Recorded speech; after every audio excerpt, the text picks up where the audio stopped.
Hello friends, my name is Sanjay Kumar Sharma. Today we will discuss the architecture of 8085 microprocessor part 3rd. In the previous two lecture, we have already discussed about the bus demultiplexing, how many address line are there, lower address line are multi-multiplex with the data line, what is the role of program counter, how many general purpose register are there, what are their utility, ALU, arithmetic logic unit, accumulator, why temporary register is used to send the second operand to the ALU, status flag register. All these things we have already discussed in the previous two lectures. In this lecture, we will discuss the stack and stack pointer and serial IO control block.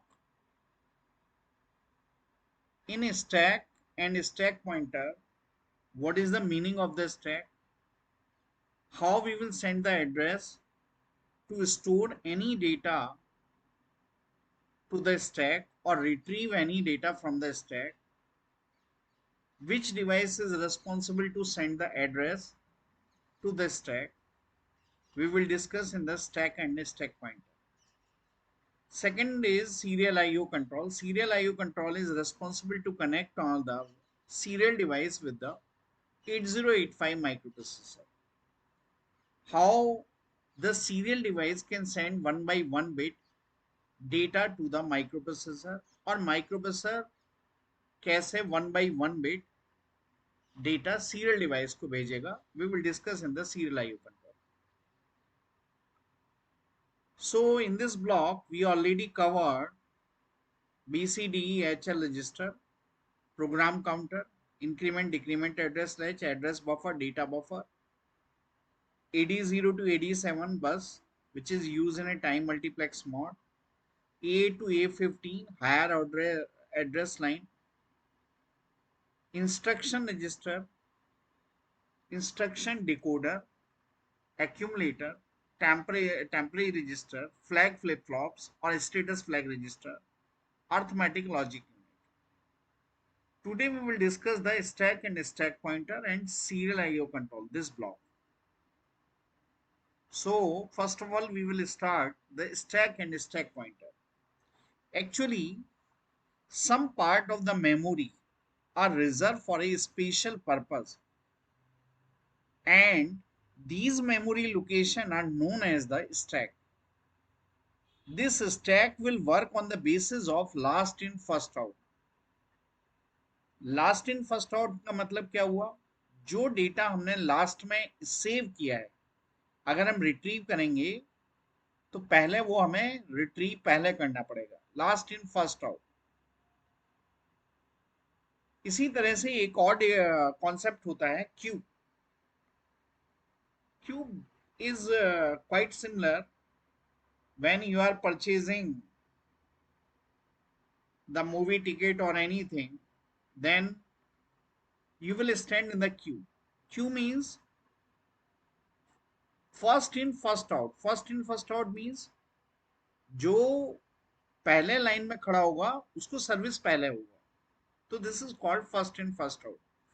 The concept of queue or the queue is used in 8086 microprocessor, but here stack is work on the basis of last in first out. Suppose we will store the data in the memory location FFFEH and FFFDH. So whatever the last data will push to the stack, that will be retrieved first. That's why it is called last in first out. This memory is outside the microprocessor and stack, I already told you, some memory location are reserved for a special purpose. What is the special purpose? So three things are there. First, when microprocessor handle the interrupt signal, we will discuss interrupt in the next lecture, but I just give the brief idea. When suppose I give the one layman example, suppose you are reading the book at your home, all of a sudden बाहर doorbell हुआ घंटी बजी बाहर, and you are reading the book. In this example, you are the microprocessor or CPU, और जो बाहर जिसने घंटी बजाई, it is a peripheral device. आप क्या करेंगे? सबसे पहले हो सकता है जो बुक आप पढ़ रहे हो उस बुक की आधी लाइन कंप्लीट हुई हो, आधी आपकी बची हो। तो first of all first step क्या होगी?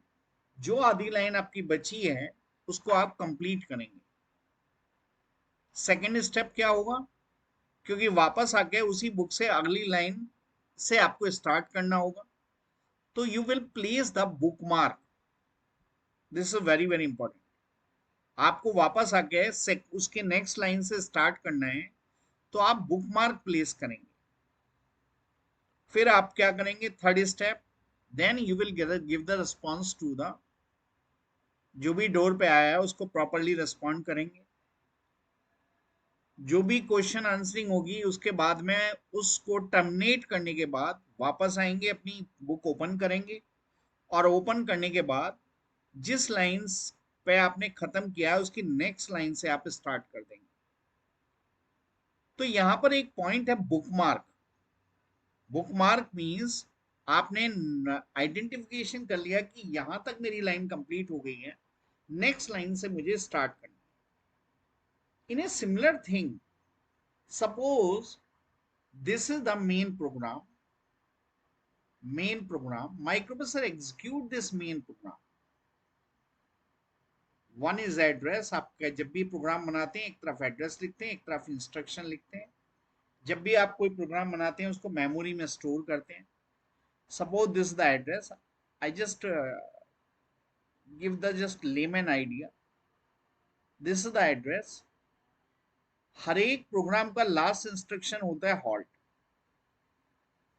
Suppose microprocessor execute this instruction, this the first step.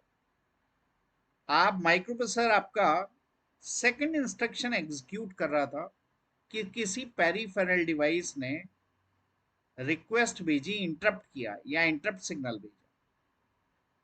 Interrupt is a kind of disturbance, because आप बुक पढ़ाई कर रहे थे, पढ़ाई करते करते बाहर घंटी बजी, तो it's a kind of disturbance. लेकिन ऑब्वियसली बाहर दरवाजे पे कोई था तो उसको अप्रोप्रिएट आंसर तो देना ही होगा। Similarly, peripheral device required some work to execute with the help of microprocessor.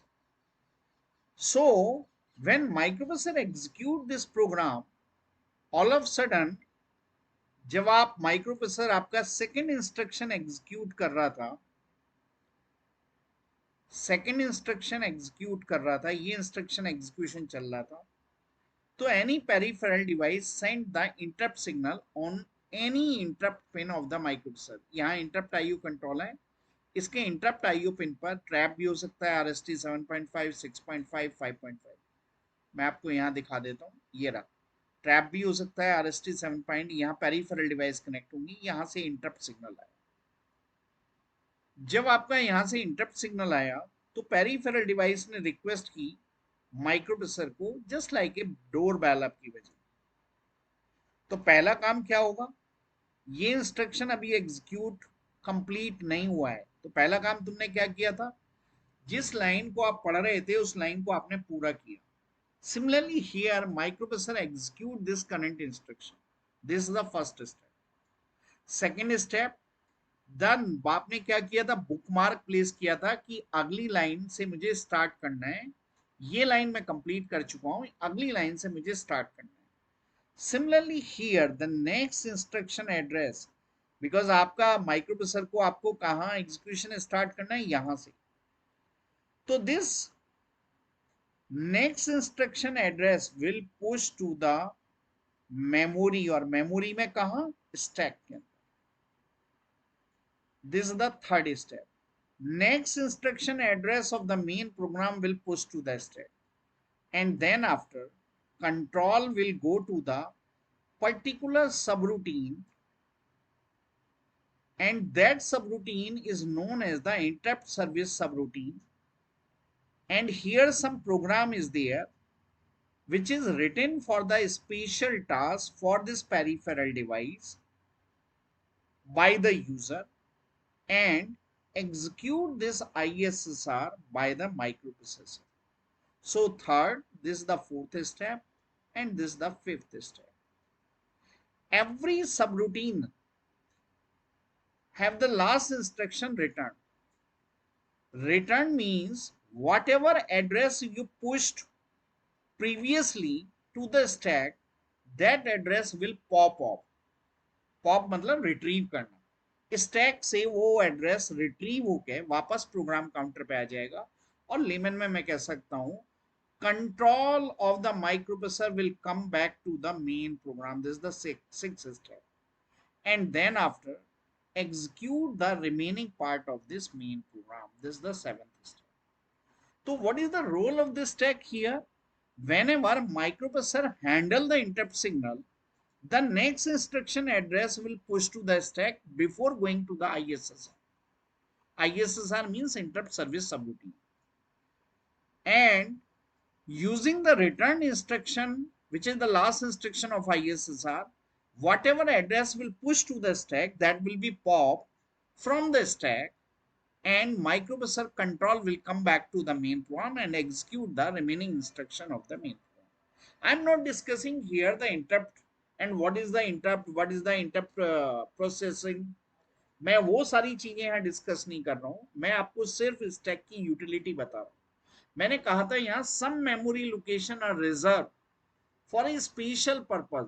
वो स्पेशल पर्पज बेसिकली क्या है जो मैंने यहाँ मेंशन किया. स्पेशल पर्पज का मतलब है whenever microprocessor handle the interrupt signal, the next instruction address will push to the memory, particular memory.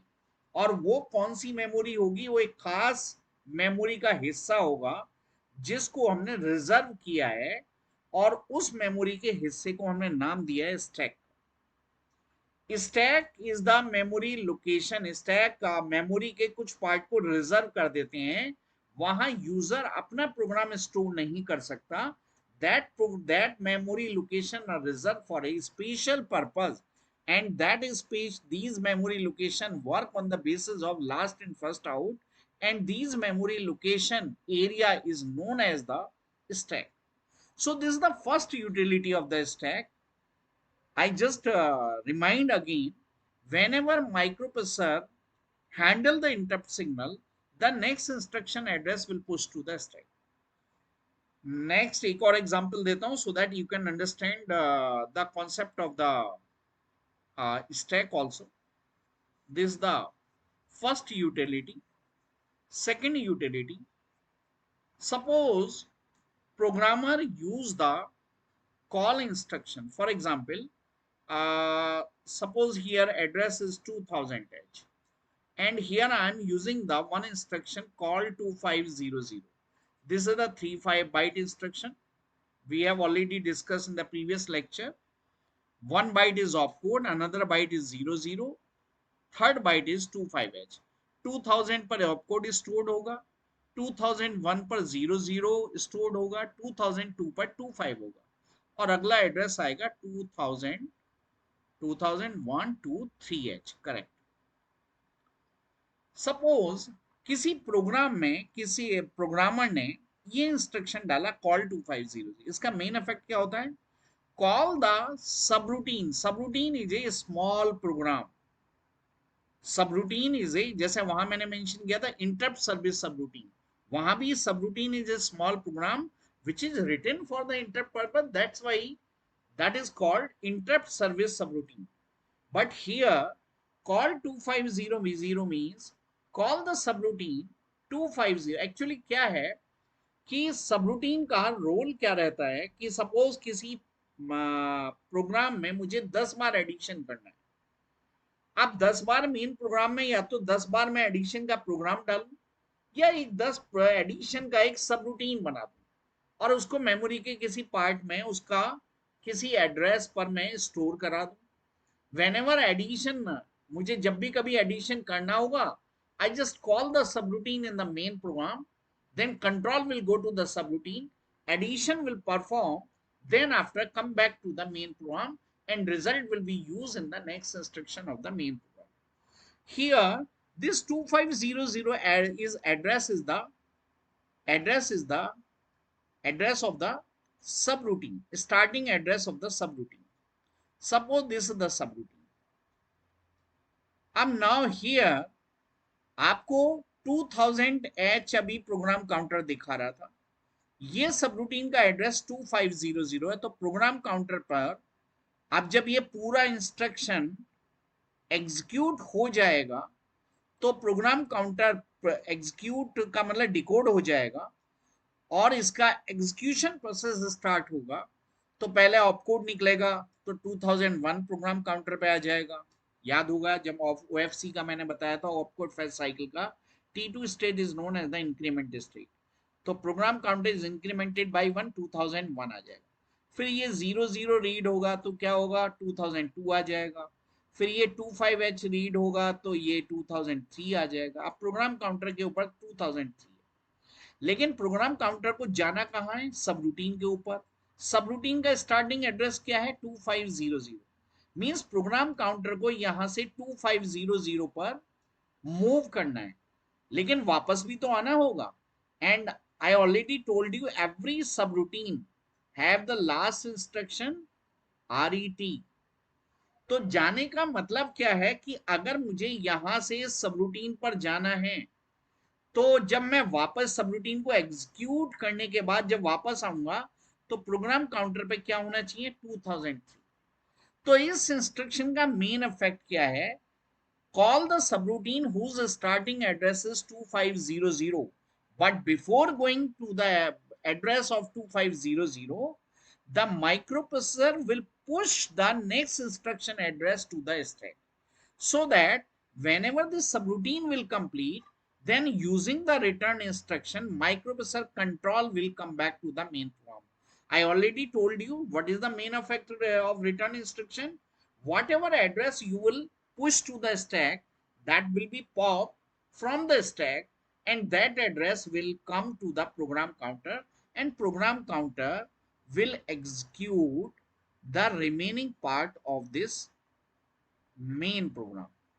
तो सेकंड इसका वर्क स्टैक का क्या मैंने बताया कि जब भी कोई प्रोग्रामर किसी मेन प्रोग्राम में कॉल इंस्ट्रक्शन यूज करता है तो कॉल इंस्ट्रक्शन में सबरूटीन पर जाने से पहले उस मेन प्रोग्राम के नेक्स्ट इंस्ट्रक्शन एड्रेस को पुश करता है स्टैक के अंदर। अंडरस्टैंड?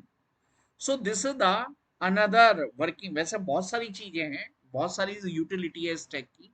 सम टाइम प्रोग्रामर को कुछ कंटेंट सेव भी करने होते हैं, वहां इंस्ट्रक्शन हम यूज करते हैं पुश, और अगर स्टैक से बाहर निकालना होता है तब हम यूज करते हैं instruction pop. Anyway, so this is the utility of the stack. Now next point will come in our mind। Stack तो समझ आया, मेमोरी है, मेमोरी के कुछ पार्ट को रिजर्व कर दिया और उस स्पेशल जो पार्ट है उसका नाम दे दिया स्टैक, और ये memory location last in first out के बेसिस पे वर्क करेगी। यूटिलिटी भी हमें समझ आ गई, स्पेशल पर्पस क्या है, लाइक इंटरप्ट हैंडलिंग के वक्त next instruction address will push to the stack. whenever programmer use the call instruction, then next instruction address will push to the stack. Whenever any programmer use the push and pop instruction, then the content will store to the stack. अब सवाल है, stack में कहीं भी suppose we want to store this 2003 to the stack, तो इसको address कौन भेजेगा, इसका पता कैसे चलेगा? जैसे नॉर्मली ये 2000 2003 ये कौन दे रहा है, प्रोग्राम काउंटर दे रहा है एड्रेस। स्टैक पर कुछ भी डेटा सेव करने के लिए या कुछ भी डेटा रिट्रीव करने के लिए which device or which unit is responsible, the name of this device is stack pointer. Stack pointer is a 16-bit register which hold the address of stack top. Stack top का मतलब क्या है? I just rub it here.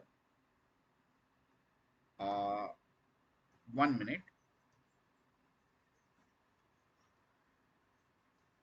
Okay, fine. So stack pointer, मैंने बोला stack pointer ये 16 bit register, 16 bit का register है obviously memory कितना है, मेमोरी मैक्सिमम हमारा कितना था, 64 किलोबाइट कनेक्ट कर सकते थे, क्योंकि एड्रेस लाइन कितनी थी, 16 एड्रेस लाइन थी। तो मैक्सिमम 2 की power 16 is equal to 64 kilobyte. तो स्टैक पॉइंटर में जो इसका एड्रेस होगा मेमोरी का, वो भी 16 बिट का होगा। अगर 16 बिट का होगा और 16 बिट का एड्रेस को स्टोर करना है स्टैक पॉइंटर को, तो that's why stack pointer is 16 bit register which hold the address of stack top. Now this is stack top is the new term. Stack top का मतलब है बेटा कि सपोज स्टैक मेरा यहां तक भरा हुआ है, इसमें यहां तक ऑलरेडी डेटा फिल्ड है, कौन सी लोकेशन तक, डबल एफ एच तक। जब भी हम रीसेट करते हैं माइक्रोप्रोसेसर को तो स्टैक पॉइंटर डबल एफ ही दिखाता है। स्टैक पॉइंटर यहां तक भरा हुआ है एंड जहां तक स्टैक के अंदर डेटा फिल्ड है जिस मेमोरी लोकेशन, उसको बोलते हैं स्टैक टॉप। और स्टैक टॉप के एड्रेस को डबल एच स्टोर करेगा स्टैक पॉइंटर। तो stack pointer is a register, 16 bit register which hold the address of stack top. Fine. Suppose I just take the one example. एक instruction दिया मैंने, push B, यहां higher priority register ही होता है। Push B का मतलब है the content of BC register, content of BC register मैंने 8085 के अंदर दिखाया BC register.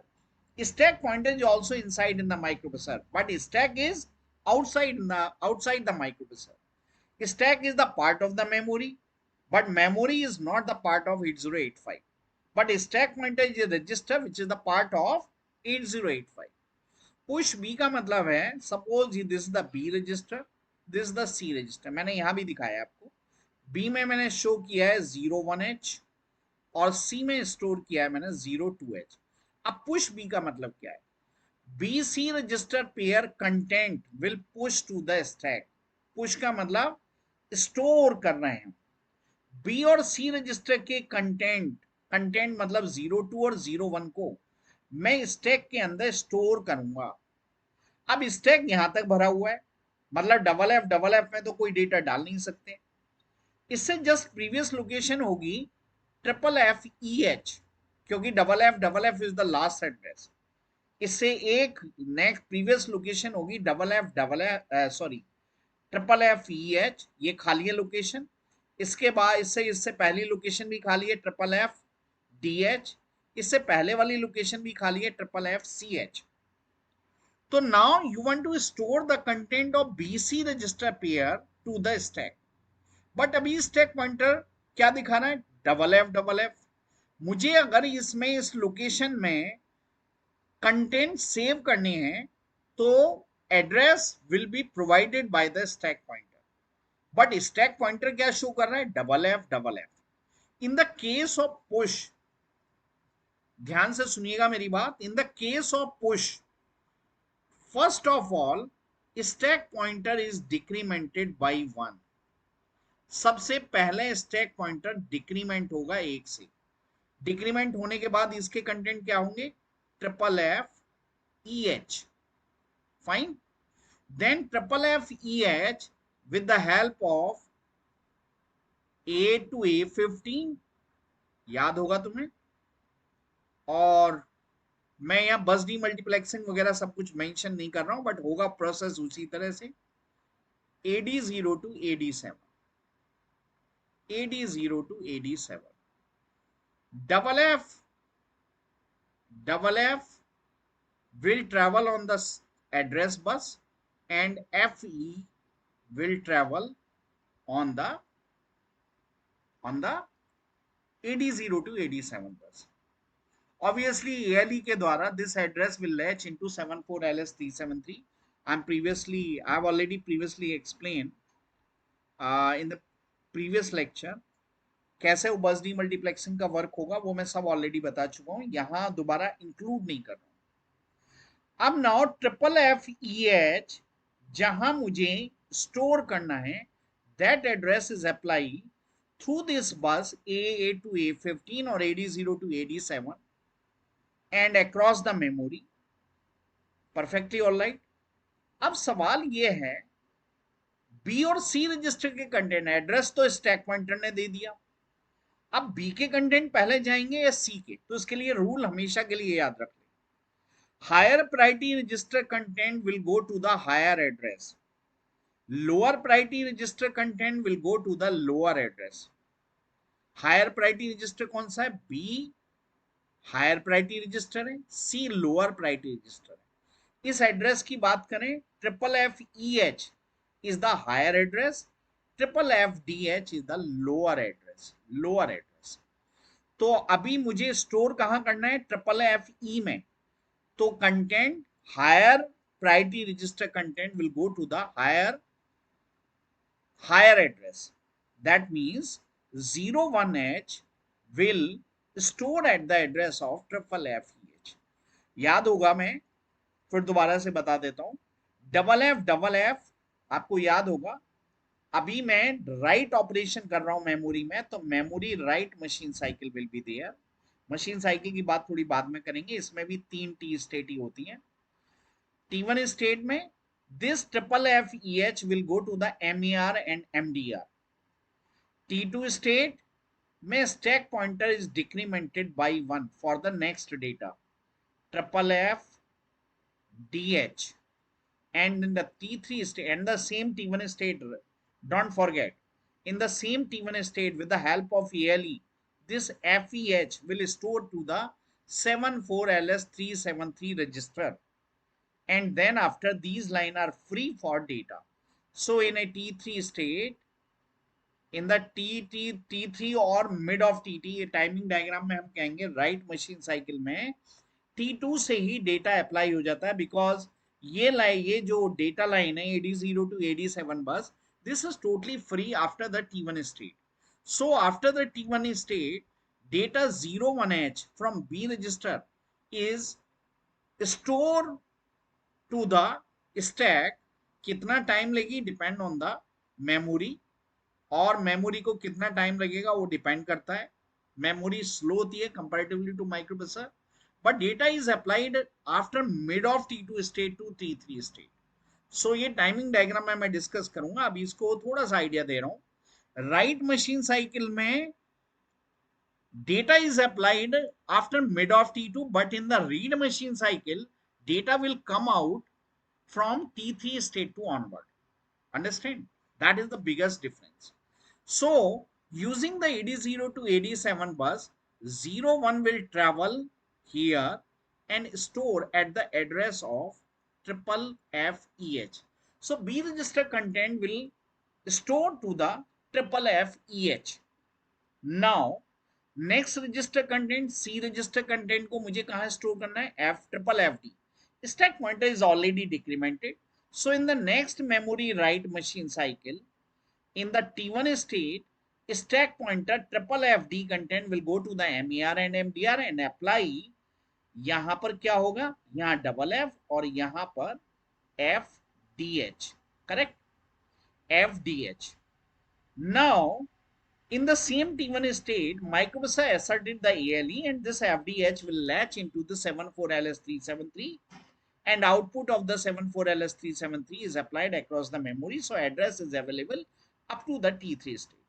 And from the mid of T2 state, C register content, that is 02, will travel through this bus, yes, this is bus. Then 02 will travel AD0 to AD7, and अच्छा एक और चीज मैं miss कर गया, वो मैं दोबारा बता देता हूं। After storing this this 01H in triple EF, now stack pointer क्या दिखा रहा होगा? Triple F E H. अब क्या स्टैक टॉप कौन सा बन गया? अब स्टैक टॉप ये वाली लोकेशन नहीं बनी, अब स्टैक टॉप हो गई नेक्स्ट लोकेशन, क्योंकि अब आपका कहां तक डेटा भरा हुआ है? ट्रिपल एफ ई एच तक। और whenever this 02 will latch into here, store into this triple FDH, now stack pointer will show the this memory location. Now this will be the stack top. Triple F D H, triple F D H ये आपका क्या हो गया, stack pointer में show होगा, because now this is the updated stack top, and stack pointer always hold the address of stack top. अब इसके बाद triple F C is vacant, but आप तक का स्टैक कहां तक भरा हुआ है, up to the triple F D. जब आप पॉप एक्शन करते हैं, पॉप बी, सपोज यहां बीसी रजिस्टर में खाली है कंटेंट,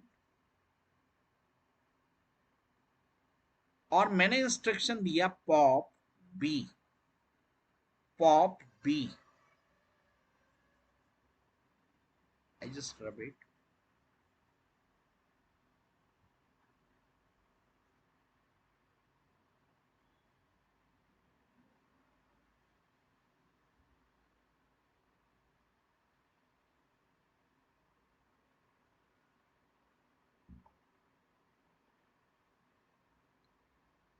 स्टैक पॉइंटर अभी क्या दिखा रहा होगा, स्टैक पॉइंटर यहां तक भरा हुआ है, तो इसको थोड़ा मैं रब कर लेता हूं so that you can understand very easily.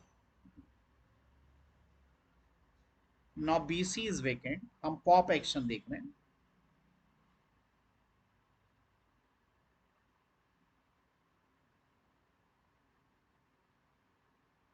अभी ये स्टैक पॉइंटर क्या दिखा रहा है, triple F D H.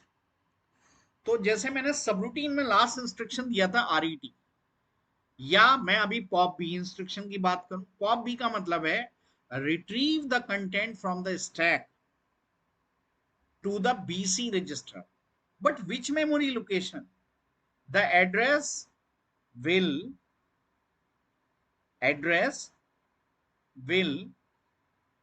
apply through the stack pointer. मैं इसको अगर सिंबॉलिक फॉर्म में लिखूं तो ये कहूंगा मैं, उस मेमोरी लोकेशन के कंटेंट, ध्यान से सुनिएगा, जिसका एड्रेस स्टैक पॉइंटर में है, that content will go to the C register और B रजिस्टर. रूल रिमेंबर करो, यहां दो मेमोरी लोकेशन है, ट्रिपल एफ डी और ट्रिपल एफ ई. इन दोनों में हायर एड्रेस कौन सा है, ट्रिपल एफ ई. अभी मुझे किसके कंटेंट भेजने हैं, लास्ट इन फर्स्ट आउट, जो लास्ट में डेटा डाला है वो पहले बाहर निकलेगा. अभी ट्रिपल एफ डी के कंटेंट भेजने, और triple F D stack pointer दिखा भी रहा है. तो इन the case of push action, first of all stack pointer is decremented, but in the case of pop, no increment or decrement in the stack pointer. Understand? Because stack pointer अभी triple F D दिखा रहा है, और triple F D के content मुझे C में ले जाने होंगे, because lower address content will go to the lower priority register. तो memory location, which memory whose address is in stack pointer, that content will go to the C register. And the next memory location whose address is stack pointer plus 1, then this content will go to the B register. और जैसे ये दोनों memory location vacant होंगी, अब top क्या बनेगा, double F double F. इसका मतलब स्टैक पॉइंटर क्या होगा, स्टैक पॉइंटर अब क्या शो करेगा, स्टैक पॉइंटर प्लस 1 और प्लस 2. स्टैक पॉइंटर यहाँ प्लस 1 में यहाँ है plus 2. stack pointer is incremented by 2, that means double f will show by the stack pointer. So how this operation will start, stack pointer already have the triple fd, तो triple fd में double f यहाँ travel करा, double f यहाँ travel करेगा, double f और fd आपका यहाँ travel करेगा, AD0 to AD7. In the same T1 state, FD will save into the save1 for LS373 with the help of ELE, and output of this latch 74 LS373 is connected to the memory, and these lines are free for data. अब memory से बाहर निकालना है तो memory read machine cycle will be there. T1 state में stack pointer content will apply to the MER and MDR. Perfectly all right. In the same T1 state, lower order byte address will latch into the register. In the second T2 state, stack pointer is incremented by 1. Incremented by 1 का मतलब triple F E H.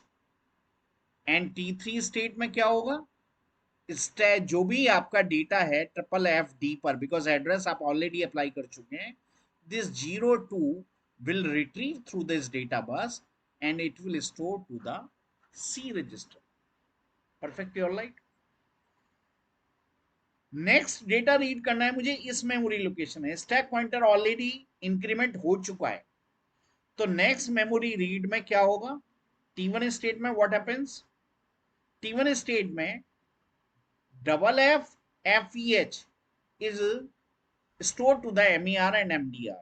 FF will travel on this bus and FE will travel on the AD0 to AD7 bus.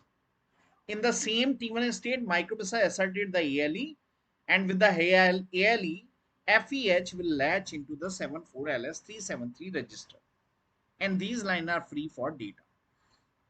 So T2 state में क्या होगा, T2 state में this stack pointer is again incremented by 1, so triple F FH आ जाएगा, triple F F H, because यहां से आने के बाद नेक्स्ट स्टैक टॉप यही बनेगा, तो स्टैक टॉप के एड्रेस को ही होल्ड करेगा, तो stack pointer is incremented by 1.